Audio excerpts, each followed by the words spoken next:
Hello, hello, hello. Today is Thursday and it is September 11th. Um, I remember where I was on this day 25 years ago. I was teaching in a sixth grade classroom in New Jersey, and the announcement came over our intercom system. My daughter and my nephew and my niece had to get picked up from school from a different school district, and my son was just about 4 months old. It was a difficult day. My husband knew people who had been directly impacted by the tragedy that happened on this day, and so I always look at today through a different lens because as a teacher at that time, I was directly impacted, as were my students, because we had to make sure students had to get home. We had to make sure some students that their parents were okay. Because where I worked was an exurb of New York, and there were a lot of parents and families who worked in the city in Manhattan, in New York City, while their children were in school in the district where I worked. It was a trying day. And so I don't pause lightly to say, welcome to another session of Let's Talk Power Live. And I am Dr. Tanji, the CEO and the principal consultant of Liaison Educational Partners. It is my honor to spend this time with you every week talking about power in education in very real ways. So, the other thing I want to do is I want to tell you what I'm thankful for. I have a different background today. Usually, you see me in my office with all my papers and all my charts up and my artwork behind me. But today, I have the honor and privilege of being inside a school. I'm working with a school in Massachusetts for the next year, which will bring me to two schools in the district. And I'm excited for that work and I'm thankful for it. And that's where we are today. So I'm in a principal's office in a school in Massachusetts today, and always have an opportunity to share with you the kind of work that we do. But let's go ahead and talk about what we're doing in terms of Let's Talk Power. So, over the last few weeks, we have been really delving into the middle school grade band, that 6 to 8 grade band that doesn't get enough love. It needs special it needs special attention. And so I've decided to go and tap into that area to spend more targeted time talking about middle school and really what's happening, to pull back the veil, to open up the window, to clear up the misunderstandings about why middle school can be among the most challenging of times for the learners, for their parents, and for their educators who have the privilege to serve them. And I'm going to show you what we've been talking about. And this week, it is all about the secret every middle schooler wishes you knew. If you're catching me live, please go ahead and put a wave, put a light bulb in the chat. If you are watching this on a replay, let me know by typing in the words replay. Love to know who's joining us and who's here for the conversation. So we're going to dig into what middle schoolers wish we educators knew. It's not about their phones. It is not about their friends. For the most part, it kind of is, but sometimes it's not. But at the school level and also in their lives outside of school, it is about how we as educators really take seriously their need to be agentic beings and what we as educators do about it. So let's get started. So, what is this thing called power? People ask me all the time, Dr. Marshall, why do you talk about power? What is instructional power? Why do I talk about it? I talk about power because power is a real thing. We have conversations about the need to disrupt power systems and the need to balance out power. But what we don't talk about is how to do it in an operational way, how to define it, how to know it when it shows up, what the impact is, and how to disrupt some of the automaticity that causes harm to others. I take power through the lens of instruction and culture and curriculum. And I define it this way: it is the educator's use of their state, district, and building ascribed authority to afford or constrain access to the excellent education a child deserves. The full explanation for this and how it lives in classrooms and how it lives in buildings and in districts at both the leader and the educator level can be found in my book, Understanding Your Instructional Power. I'm going to give you a link to that right here. Let's see. There's the link. You want to get the book? There is the link to it, and I'll come back with that later on in our time together. So, but in case you had missed the last week, let's go back and talk about middle schoolers and what's really going on with them. First and foremost, they deserve a lot more than they get. First of all, they're getting a bad rap. So can we stop and agree with that? They're getting a bad rap. So we want to stop them from getting a bad rap, or actually, we don't want to stop them. We want to stop us.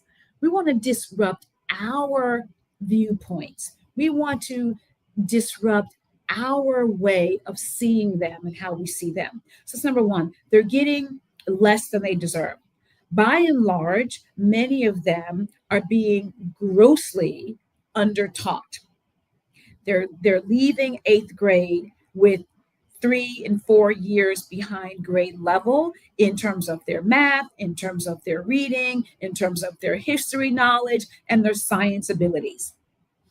That's a big conversation to have, and we can, talk about the reasons behind that. But I want to focus on what we as the educator can control. And right now, they're getting less than they deserve. Another thing I want to talk about is what happens at middle school. What happens between fifth grade and sixth grade and on to the end is that differentiation begins to be more important because of the different levels that you're going to find. But that differentiation equals their engagement. It's really important. So we talked a lot about that last week. And then we talked about choice and relevancy not being extras. And we're going to talk more today about the difference between, we're going to add voice to this conversation. But choice and relevancy is something that we throw around a lot. We're very good in education with platitudes and lots of language. But having the ability to choose is essential to what is happening inside the brain of your adolescent who is now in middle school. And knowing what is relevant to them is also critical. And then we talked about this idea that instruction aimed at the mythical middle leaves more students out. You might touch a fifth of your student population if you are aiming towards the middle. And you're most definitely leaving students who are quote unquote above grade level out. So that was the grounding conversation as we entered into September. So let's also talk about the state of affairs in middle school. What's happening here? And I'm going to do that for you. The state of affairs is this. Number one, engagement drops precipitously from 74% down to 50%. And then in high school, it goes down into the 30s. There is a loss of connection. By eighth grade, only 45% of students report feeling connected. It's a big number of students who don't feel connected. So more than half do not feel connected. Then we have this discipline disproportionality. I know that the common vernacular is discipline, but what I'm talking about is punishment. We punish kids at a disproportionate rate. where Black students are 4 times more likely to be suspended for the same activity as, as other students are being caught for. And then there's identity and agency loss. Only 29% of students who were in a survey conducted by the RAND Corporation, conducted by TNTP a number of years ago, these groups, such organizations, have asked critical questions around student choice. And only 29% of students in the middle school feel like they have authentic, real choice. So that is something to really consider. That's the state of affairs. Another reason why it's important to hone in on this particular group. This is the last best choice to catch students before they enter high school and the game gets even more real for them. So, what's happening in the brain of an adolescent who is entering middle school? First and foremost, their prefrontal cortex is still developing. That is why you're going to have a lot more of your students who are taking risks because their brains are still developing. They're going to not be reasoning yet. They're not that place in the brain that says, do not do that because the consequences far outweigh this immediate action are still under development. They are wired for autonomy and belonging. The autonomy piece is real. And yet, when they get into school, particularly when they get into middle school, that autonomy shrinks. You saw the stat 29% said they get real choice. That means 71% do not. And then they have this heightened sensibility towards fairness. You might hear them say things like, well, that's not fair. Why did so and so get to do it and I can't do it? You let so and so do it. Why won't you let that person do it? They are checking the environment for consistency and fairness. And then their social and their peer connections are a matter of real survival for them. That is why the bullying has to stop.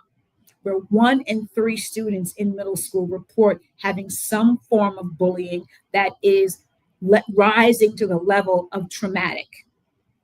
That's really important, and not to downplay other forms, but there are serious forms that are rising to the level of trauma.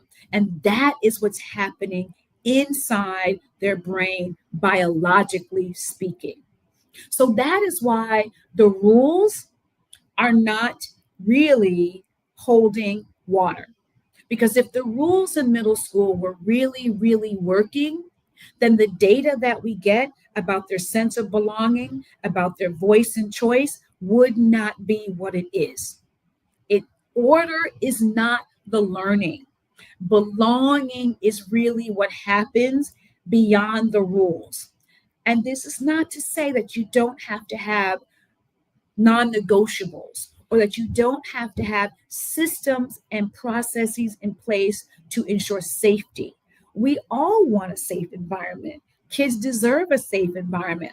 But if your environment is run by rules only, you're missing an important opportunity to really connect with this wonderful group of students.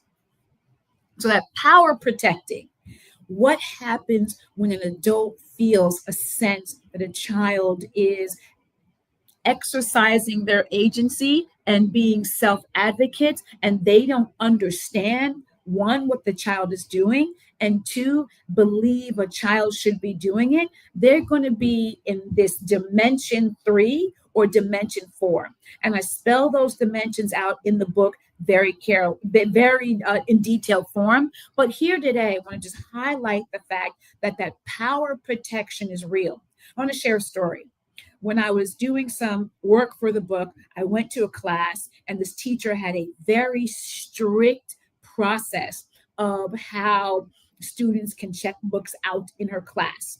They had to write the book name, they had to write their name, they had to write their date, and the book that they chose. And that was the date that they check it out. Before they put the book back on the shelf, they had to write the date and then put the book on the shelf. I went there one day, and a student was so concerned about getting to their seat in order to get started on their work because there were other systems in place if they weren't seated by a certain time and things would happen. So the young person put the book back on the shelf, but did not put the date down on the chart. The teacher engages in a complete back and forth with the child. Well, you didn't check the book in, you didn't put the date down, and the kid's saying, I did. The book is on the shelf, go look for it. And because the child did not write the date down on the document, their borrowing privileges were revoked. That's power protecting her processes over understanding the child. And because that teacher power protected so hard, they disenfranchised the child. And so that power protection equals a sense of pushing people out, pushing them out of the environment mentally, sometimes physically, definitely emotionally. So, want to understand whether or not in your environment you are holding on to structures and systems and processes and belief patterns that privilege you and make your life more comfortable, that it centers the student and the learner. That's your power protecting. But we want to get into agency building because that is the secret every child wishes you knew. They wish you understood that they are going through this heightened biological shift, and that the degree to which you can help them build their agency is the degree to which you really can help them become empowered, like we all say we want. We consistently use the language of voice and choice, and we want kids to have, be partners in the learning.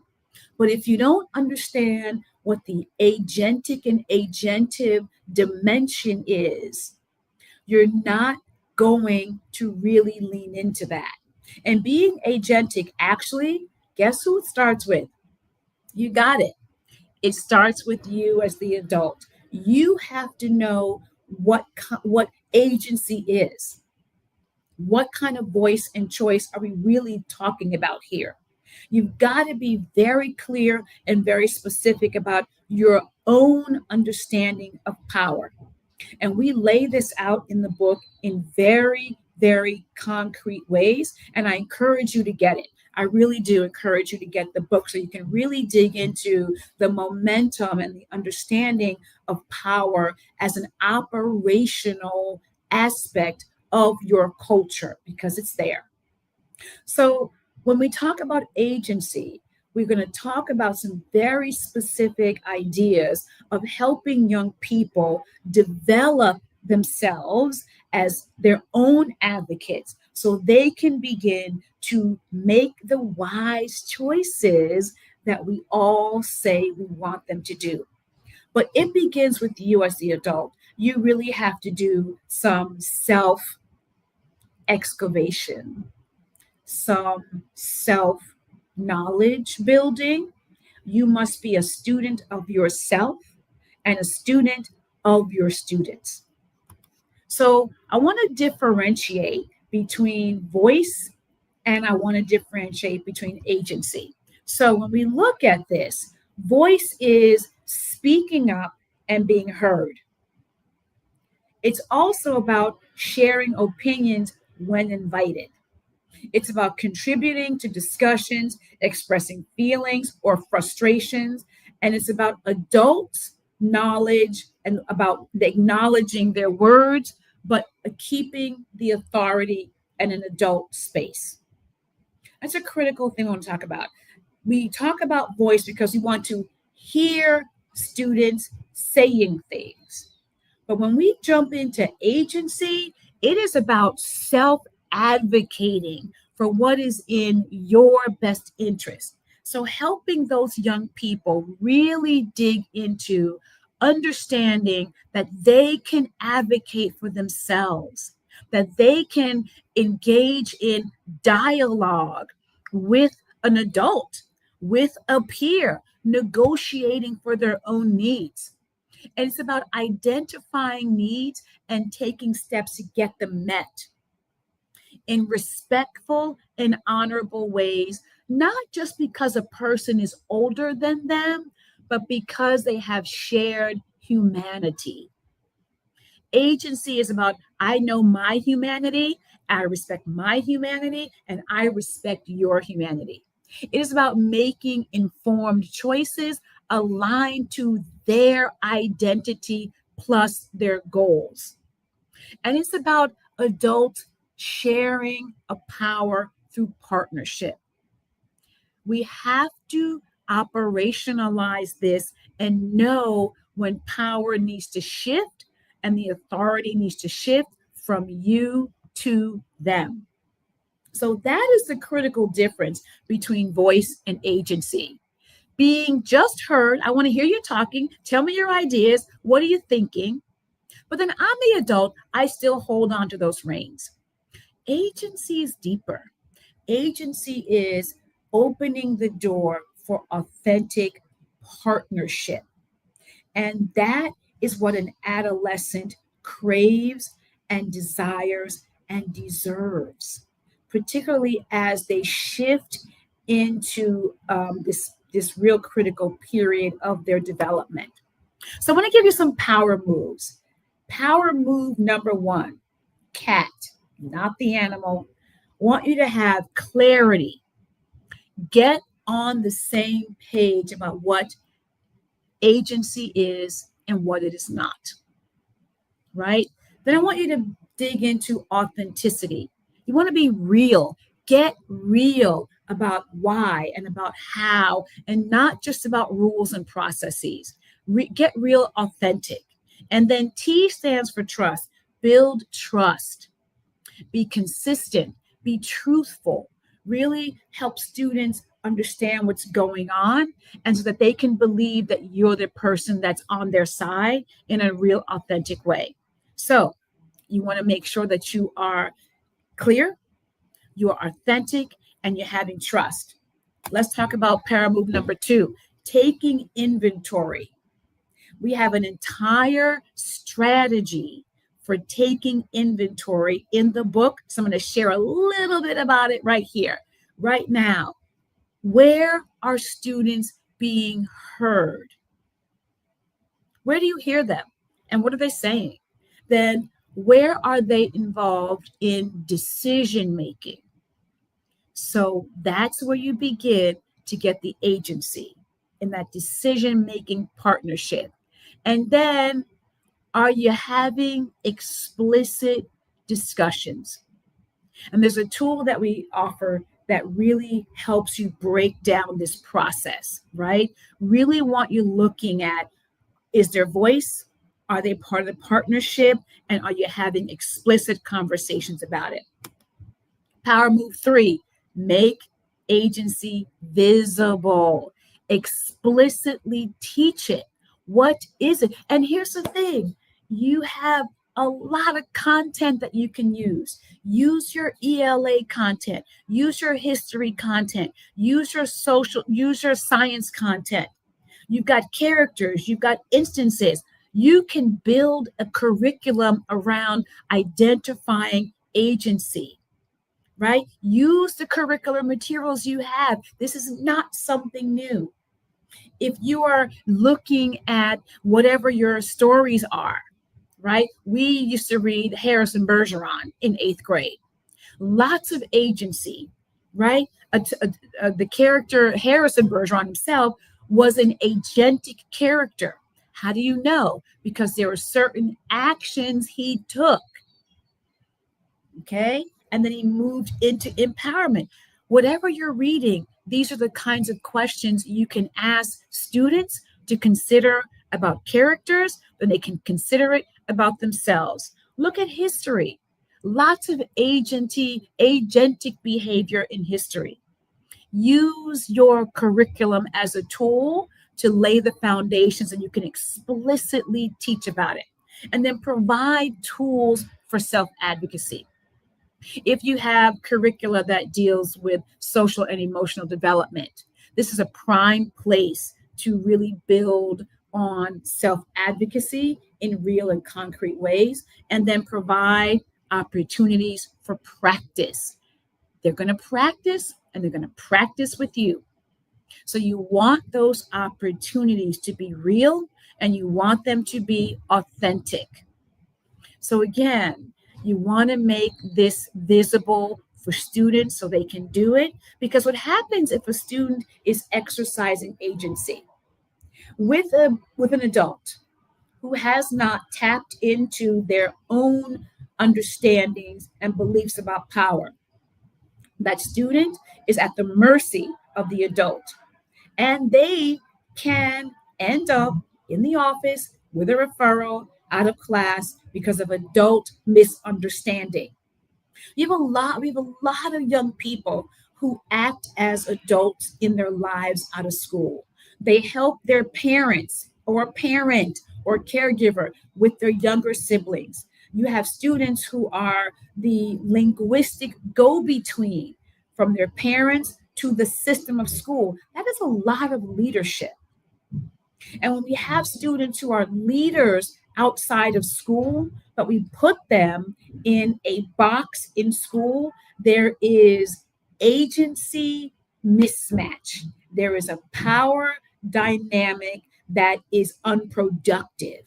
And we want power to be a productive force in a young person's life so that they are the agentic person, that they are agentic and they are the empowered people that we say we want because we say we want that. So now we need to have the structures and systems to make sure that they are on that path. So let's recap. What have we talked about today? Today, we talked about middle schoolers experience significant dips in their sense of belonging. The data shows it from 74% down to 50%, right? Their developmental needs require more than being heard. They need agency development in clear and concrete ways, right? Then they need agency development that involves voice, but the reverse is not true.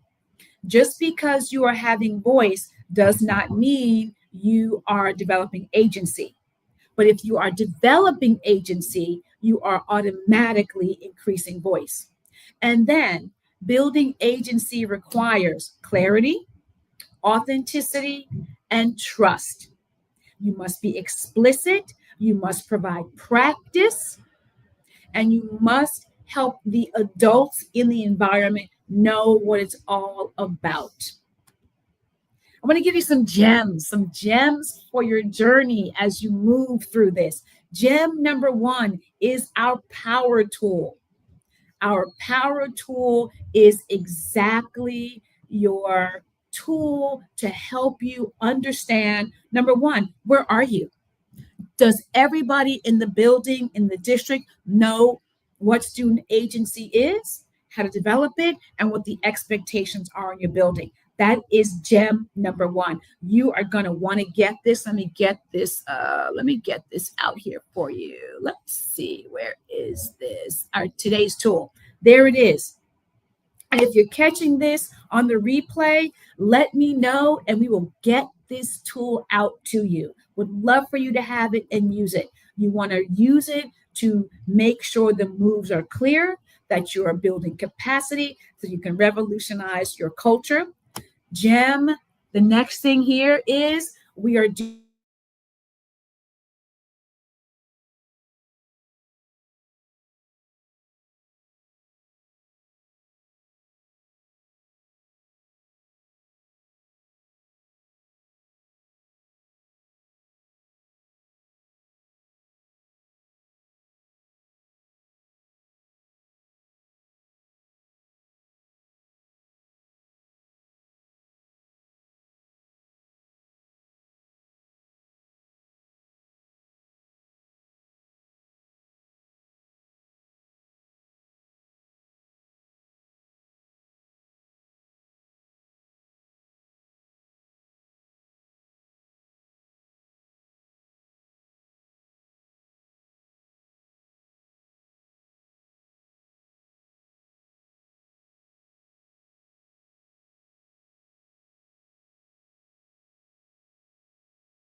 Oh.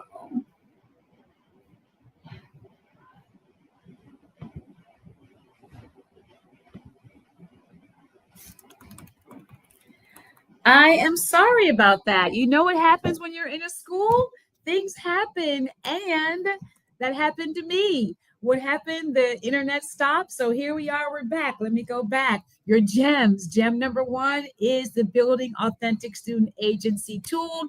Our gem number two, we are offering master classes for the first time. I'm so excited about this. A Leading Beyond Back to School. October pivot. You are deep in it now. And what you might have done to start school might be fraying. So you want to come to this master session and get back on track. And then, as usual, we are thrilled about Instructional Power 101. That's the QR code, and that is the link. This is a self guided module design course that you can do at your own pace. You can do individually. I encourage you to grab a friend and take it together. This is a course that's going to really help you get down into the basics of instructional power and how it moves and how it impacts your learning environment. Go ahead and get the course. And of course, get your book. You want to get your book. And when you do, take a picture of it and tag us at hashtag instructional power. Thank you so much for joining for another week of Let's Talk Power Live. Enjoy your day.